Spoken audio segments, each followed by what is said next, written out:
Anyways, what was my intro? Oh yeah.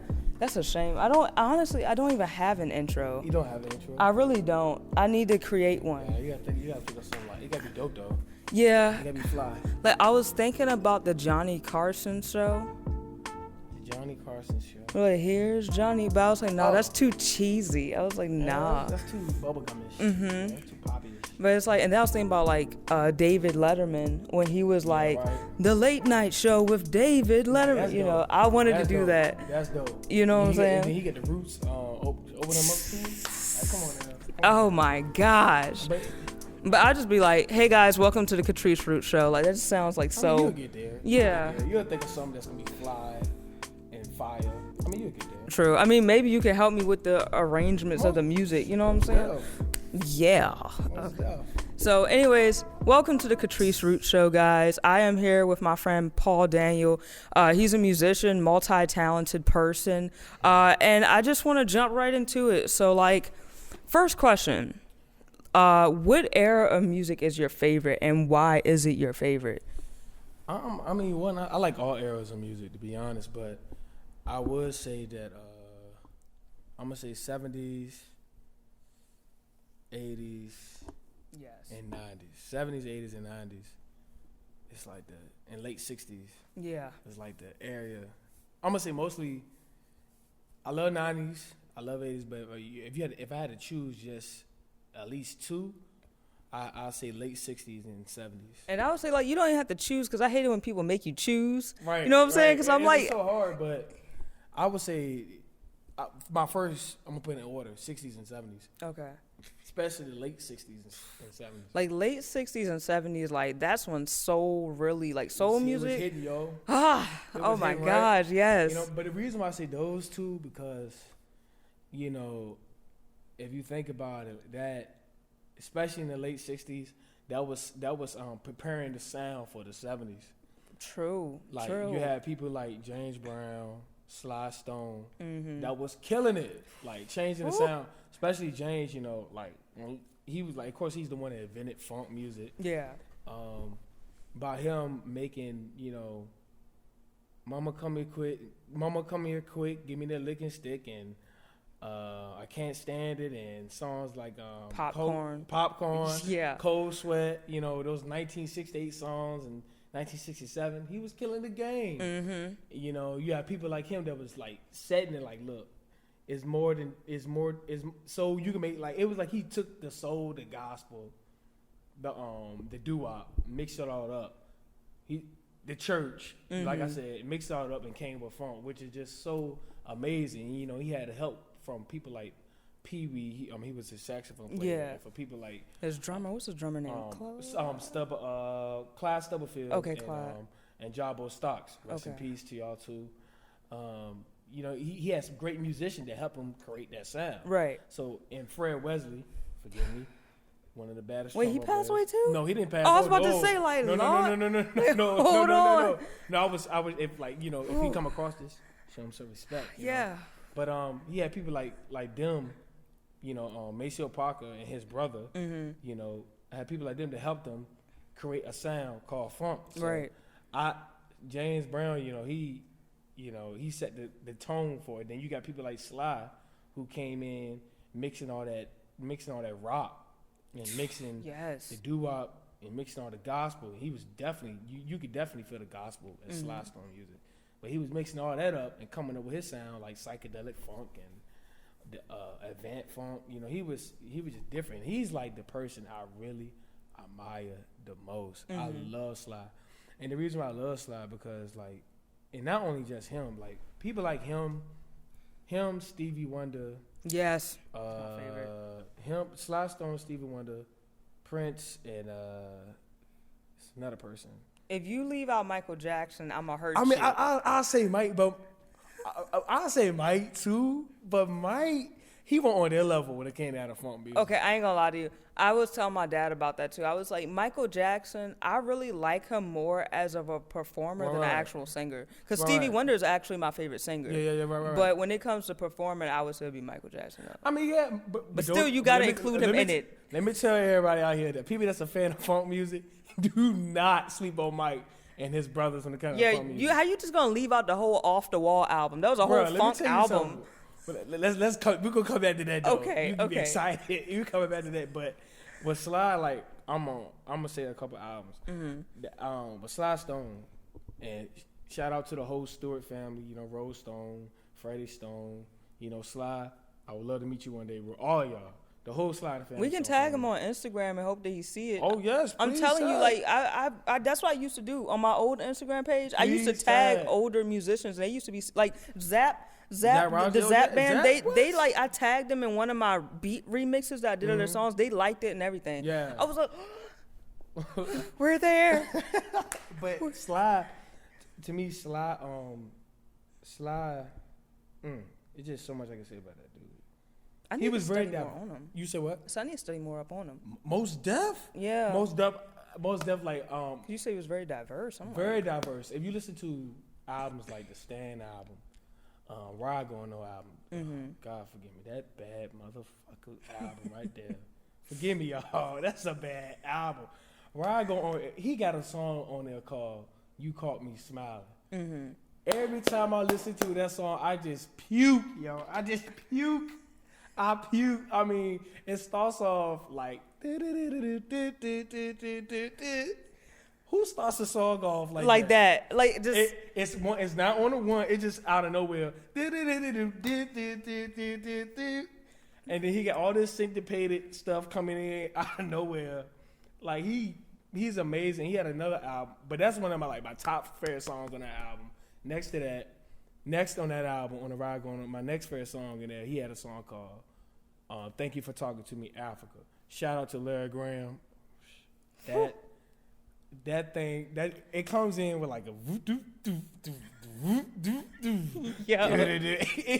like it's crazy. You gotta listen to that album. Yo, Sly, you are a genius. I mean, Love and Hate is just awesome. Yeah. And another song, I would have to say that's my top on that album. I had to say You Caught Me Smiling second. Africa Talks to You. He had a song called Africa Talks to You. And the amazing part about that song, he doesn't have no drums. Whew. Like you know how hard it is to do funk music without drums? But he just have a funk box, which was like the first drum machine. Okay. And he was the first one to use it. He just have that playing the whole time. Just a drum machine. I think he did like extra percussions on it. But it's giving me chills. Right. Oh, I'm serious. Like, but the thing is, it's him. I feel and Sly Stone if I'm wrong, Freddie Stone if I'm wrong, y'all can correct when she posts this. But it's just him and his brother doing all types of guitar stuff on it. And I could tell that album really inspired a lot of funk bands that came after them. Right. Because like they was doing Freddie Stone, which shout out to Freddie Stone. He played a big role in funk guitar. Like it was like they was mixing all that blues, all that soul into their sound.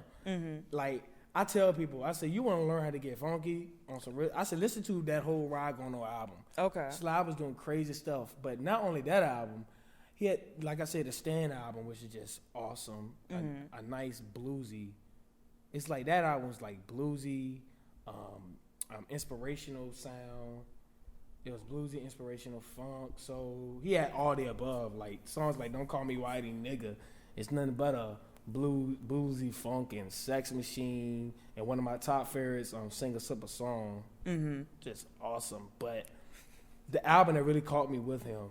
I'm going to say the album that really caught me with him was the Ride Going On album, the Fresh album, and the High on You album. Fresh album, I would beg you, listen to the whole Fresh album. I'm going to check it out as soon as I get home. Check it out. The first track on there is called In Time. I do not know how he can't. Shout out to Andy Newmark also. Bad as that. That white motherfucker can play some drums. You hear me? Like I tell drummers, I'm like, yo, y'all forgive me because I'm happy. I tell people, I said, listen. I tell drummers, like a lot of drummers I know, and not killing them, they're very one-minded. Right. They just, nothing wrong with just sticking to the gospel thingy and sticking to what you already know. But it's like they always listen to the mainstream artists and not those underground Right, drummers that really made it possible. Right. And Andy Newmark on that whole album, he's doing syncopated rhythms. And so, like, give the audience an example of like syncopated rhythms, because I don't even know what that was like. Man, I wish I would have had my speaker, but that's cool. Oh wait, don't even play the song because I'm gonna get copyrighted. So you just gotta do it for your nobody go to court. Yeah. Like, but anyway, example of like, all right, let's say, let me see, everything. All right, I'm playing guitar, right? Mm-hmm. The bass, we on the one, like we actually playing with the tempo. Okay. The drummer might be doing, and this is another thing with like, this go back to what we said about James Brown drummers, right? Clyde Stubblefield. If you think about it, let me see. I'm trying to think of a song. Popcorn. Yeah. All right, so he doing all that different stuff on the ghost notes. So it had like more of a light bounce to it. Yeah, almost. it's like syncopated rhythm. It's like it's still on beat, but everybody just doing it on everything. I'm using song like 7779311 by the time. Okay. Like, I don't know what Prince did.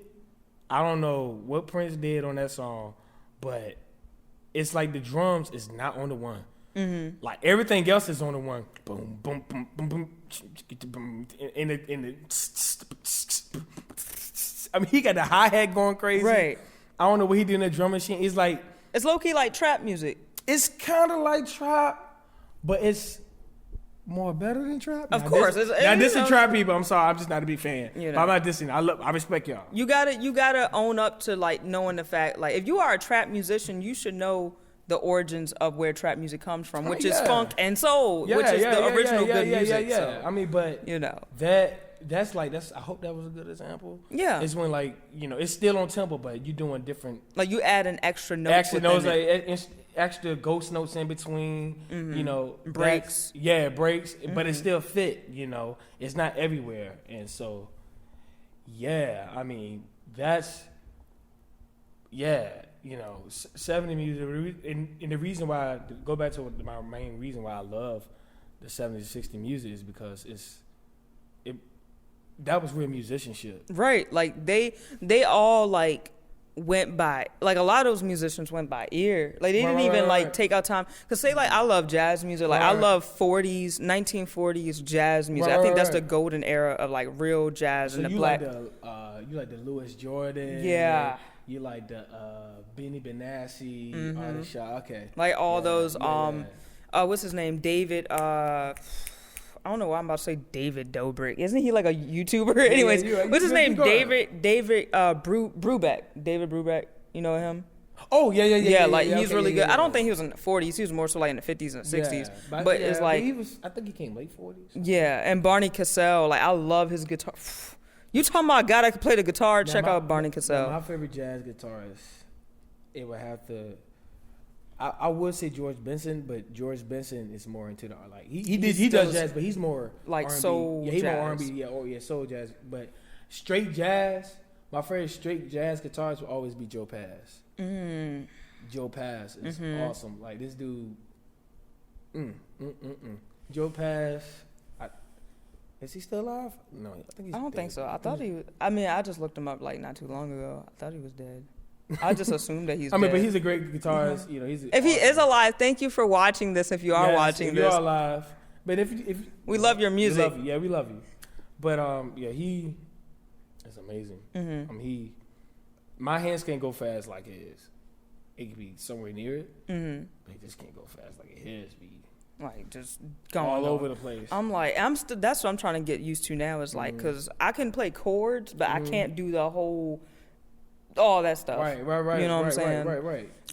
But like with jazz though, it's like it's very, very coordinated. You got to be slightly OCD. It's like the better of a jazz musician you are, the more OCD you are. Like you have to be, you know. But it's like with soul music, you just like going with the flow and just making it. Like you're not really looking at the music. I mean, nowadays you are. Yeah, right. But back then you weren't really looking at it. I never get somebody told me one time. He's a musician. He was like, those cats that did. Somebody always told me, you got to be born with soul. Or you got to be born with funk. But it's, let me see what I'm trying to say. Yeah, you got to be. It was like they always said you got to be born with it, and I believe that because it's like when I listen to some of those stuff that Jabo Stocks and Clyde Stubblefield and Dynamite from Ohio Players and Jerome Bigfoot from Parliament Funkadelic and Greg Arica from Slide and Family Stone, Andy Newmark from Slide and Family Stone. Those songs, those drum rhythms, you can't write that. No, like it's no. That's like something God just give you, in a dream. That's like some biblical stuff. Like you can't write that. I do believe that God, like, blessed them with a feel to produce that you just can't write. No, you just can't write. You know what I mean? And man, I mean, thank God we're talking about it. Like Larry Graham. Mm-hmm. Whoever thought this would be a style of playing, popping and slapping? Yeah. Like he invented that. So, and really, that's called incorrect playing. Mm-hmm. But everybody that's a professional bass player, everybody that knows how to read music, does this. Yeah, everybody. And this is called incorrect playing. Yeah. Like popping and slapping is called incorrect playing by bass booking. Like you get a bass lesson book. Mm-hmm. This would be called incorrect playing. Ain't that amazing? But he invented that, and now every bass player that I know does this. Right. You know, and shout out to Larry Graham, also another person that really played a big role in soul and funk music. Shout out to Patrice Chocolate Banks, one of the queens of funk. Thank you. Love all y'all. Rest in peace, David Dynamite. Great guitarist. Yeah. So, that man was freaking fire. Right. Yeah, I'm like, oh my gosh. Right. Oh. Right. Man, let me just move on to another topic. I'm starting to get teary-eyed. Right. All the good ones are gone. Right. Oh gosh. I'm like all the celebrities that I really want to meet and that I grew up looking up to are been dead, like long before I was even born. And it's like every single time, like it's like now it's getting to a point where I'm afraid to look up them on Google to see if they're still alive. Right. So I'm like, they're probably gonna be dead, man. Right. Oh my gosh. But thank you to those of you that are still here and that, you know, hopefully is watching this if y'all ever do come across this or listening to this. So moving on to the next topic, man, my camera about to cut off now. It's like I need to get like a SD card that's like longer. But until then, people that are watching, listen to the rest of the podcast on my Anchor app and other platforms.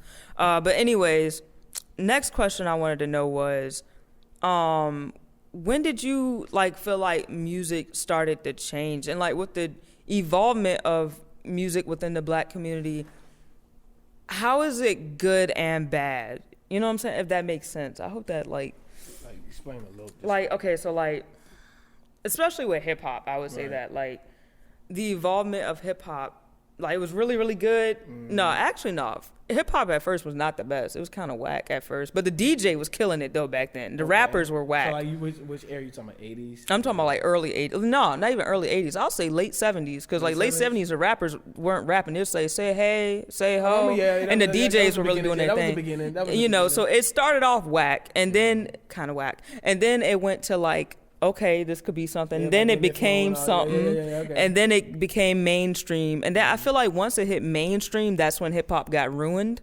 slowly but surely. But I just feel like talking to you as like a real musician that has more of a deeper insight on the technicalities of music. Like, how have you seen that evolvement? Like, what do you think about that evolvement? I'm gonna say like, I get what you're saying. Like with the late 70s, the beginning of it, where everybody was like being a hype man. But then, as time went on, you know, everything as different centuries, different generation, like in each style of music, the sound changes. Yeah, the style changes. Like I said, my favorite area of hip hop was the late 80s and 90s area. Right. And early 2000s.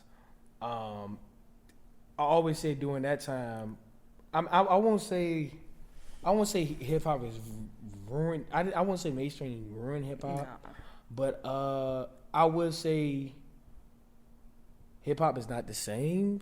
I feel like it's not ruined because you still got a lot of talented underground artists out here, as well as some mainstream artists.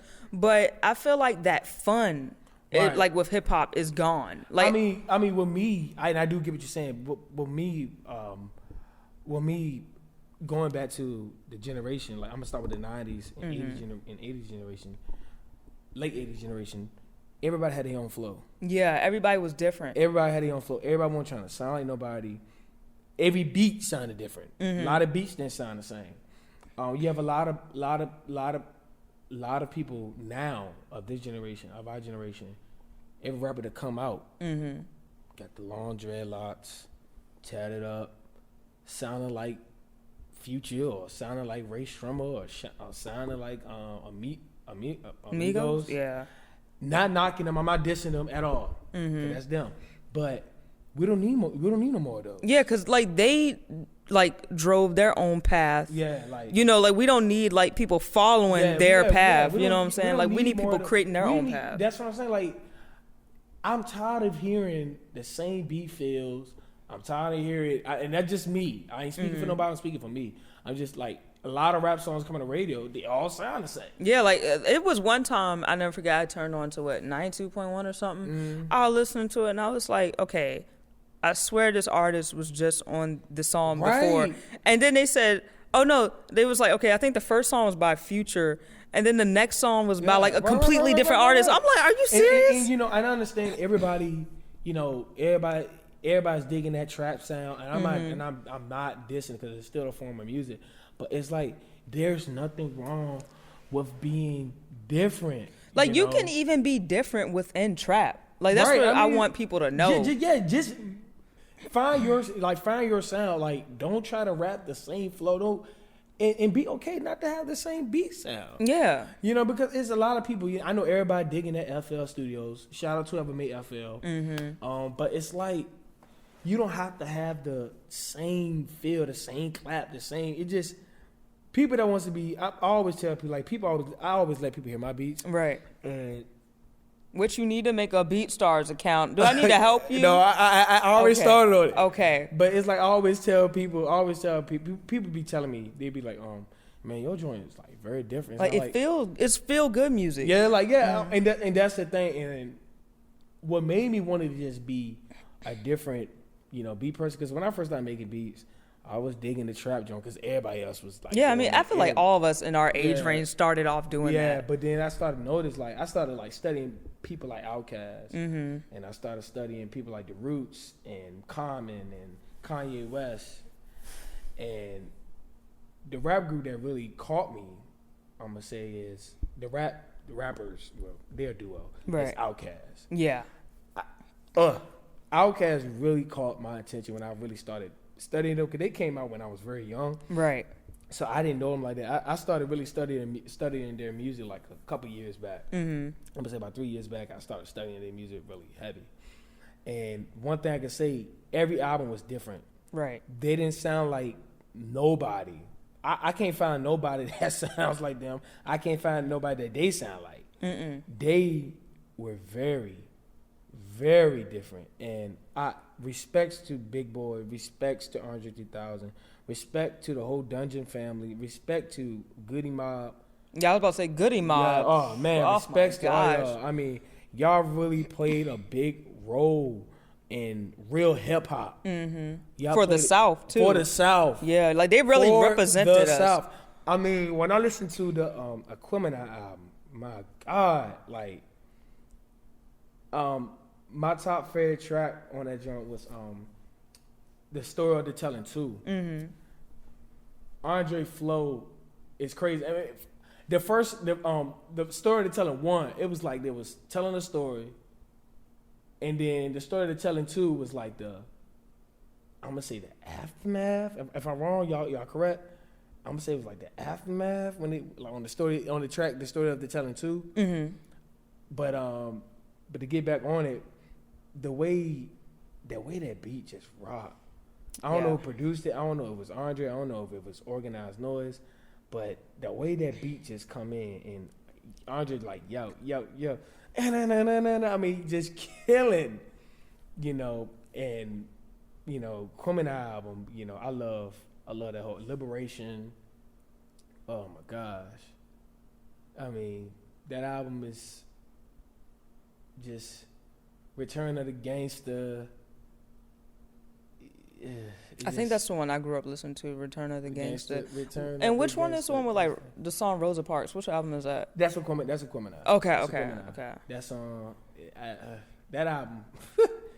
Return of the Gangsta, Rosa Parks, Quimina, Liberation. Both of the Story of the Tellers. I just love that album. I love that album. It's just amazing, and that's my top. That's my number one. The second will also be The Stank Onia. I love that album. That's a great hip hop artist. Listen to me. Listen to Outkast. Please study them. They are like a great definition of being yourself. Be yourself in the music. They had a song called on that joint, Humble Mumble. It was like a mixture of that whole album. They did a lot of different genres, but Humble Mumble was like a mixture of like Caribbean and like Caribbean. I'm gonna say Caribbean salsa, Latin, and it goes into like a little funky. It starts off like with Erykah Badu in it on it too. Well, you know, if you already put Erykah Badu in, so it was like humble mumble,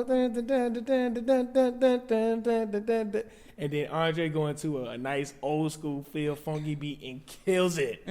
Like kills it, just kills it. You know, I tell people, you can probably correct me if I'm wrong. You can get on me. You can say I'm wrong.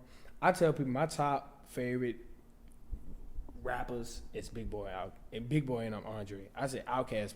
I feel like nobody's better than them. Honestly, I feel like they're overlooked. Like I feel like they should be in everybody's like list of top rappers because they really. I feel like people from the South will know. Right. Like okay, like we know to put them in our list because.